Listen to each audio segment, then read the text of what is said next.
yang jadi perhatian kita dan perlu kita edukasi ke banyak orang adalah ketika hukum itu sudah dibuat, maka semua orang termasuk kita semua di ruangan ini maupun di luar sana itu dianggap harus tahu dan taat pada aturan hukum.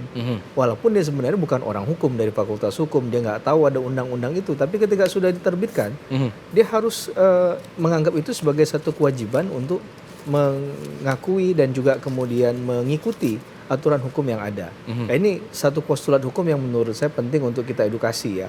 Kemudian dalam kasus ini kan kita tidak melihat bahwa yang bersangkutan ini tidak cakap hukum karena umurnya sudah cukup ya. Kemudian karena bicara tentang pertanggungjawaban pidana tidak ada alasan menghapus pidana.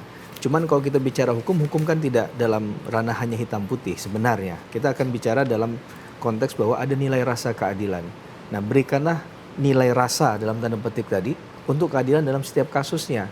Karena kalau kita hanya membaca satu teori hukum ataupun satu pasal yang tercantum dalam suatu buku aturan undang-undang, mungkin hampir semua orang bisa masuk penjara nantinya. Tapi ke depan memang akan didorong konsepsi untuk kemudian judicial pardon misalnya, kemudian ada restoratif justice.